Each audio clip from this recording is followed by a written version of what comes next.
নমস্কার, হিয়ানের রান্নাঘরে সবাইকে স্বাগত জানাই। আজ আমি তৈরি করব পনির কাটলেট। তার জন্য এখানে দেখুন 150 গ্রামের মতন পনির আছে, আর এখানে আছে চিলি সস আর সয়া সস, আর আছে প্লেন এমনি টমেটো সস, আর এখানে মিল্কমেড দুধ নিয়েছি 2 চামচ। এখানে আছে ধনেপাতা আছে, আদা কুচানো, কালো জিরে, কাসুরি মেথি, পোস্ত একটু, আর নুন স্বাদ মতো নিয়েছি। আজকের এই নিরামিষ কাটলেটটা আমি তৈরি করব।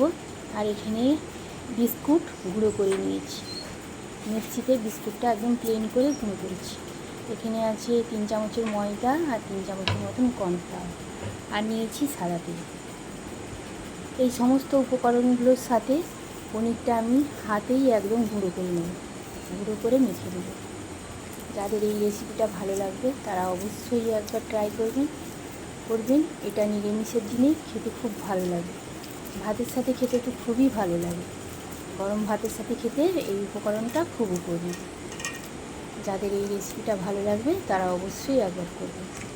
এবার এর সাথে আমি ধনেপাতা একটু বেশি দিয়েছি, ধনেপাতা একটু, কাঁচা লঙ্কা কুচানো, আদা কুচানো, কাসুরি মেথি আর পোস্ত, কালো জিরে, নুন, এগুলো আমি ঢেলে নেব এর সাথে দিয়ে ভালো করে মেখে নেব। এটাকে একদম শক্ত করে মাখবো। এখানে 3 চামচের মতন, বড় চামচে 3 চামচের মতন ময়দা আছে, আমি অল্প সামান্য একটু নিয়েছি। আর কর্নফ্লাওয়ার আছে 2 চামচ, তাও আমি আন্দাজ মতন 2 চামচ নিয়েছি। এটা মানে বাইন্ডিংয়ের সুবিধার জন্য আমি নিয়েছি। এবার এটাকে আমি ভালো করে মেখে নেব। কেউ এই বেসন আর কর্নফ্লাওয়ার না দিয়ে কেউ একটা আলু সিদ্ধও দিয়ে দিতে পারে। এবার গরম মশলা 1 চামচ দিয়ে দিয়েছি, দিয়ে এটাকে ভালো করে শক্ত করে নেব। দেখুন যেন ডোটা একদম শক্ত হয়, একদম নরম হলে এটা বাঁধনি অর্থে অসুবিধা হবে, সেই জন্য এটাকে একদম শক্ত করে মাখতে হবে। দেখুন এরকম শক্ত করে আমি মেখেছি। এবার কিছুক্ষণ এটাকে চাপা দিয়ে রেখে দেবো। দেখুন 5-10 মিনিট বাদে আমি ফিরে এলাম। ফিরে এসে এবার আমি এটাকে ভালো করে গোল করে হাতের একটা সাইজ দিয়ে দেবো, কাটলেটের মতন সাইজ দেবো। যে যেরকম পারেন সাইজ দিতে পারেন। আমি দেখুন এরকম করে তেল হাতে নিয়েছি, প্রথমে তেল হাতে দিয়ে এরকম বল আকারে নিয়ে হাতে আমি কাটলেটের মতন তৈরি করে নেব একদম সমান মাপে। দেখুন যাদের এই রেসিপিটা ভালো লাগবে, আবারও বলছি, তারা একবার চেষ্টা করবেন করার জন্য। এটা খুবই ভালো খেতে হয়। দেখুন আমি এইভাবে লম্বা করে কাটলেটের আকার নিয়ে এবার বিস্কুট গোড়ার উপরে দিয়ে দেবো।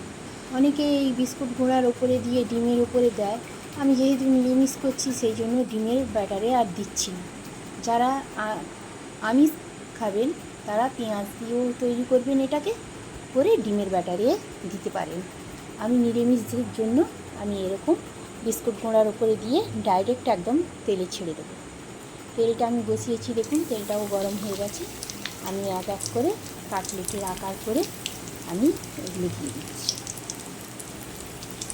যারা এখনও পর্যন্ত আমার চ্যানেলটাকে সাবস্ক্রাইব করেননি তারা চ্যানেলটাকে সাবস্ক্রাইব করে দেবেন, আমার সবার কাছে অনুরোধ রইল।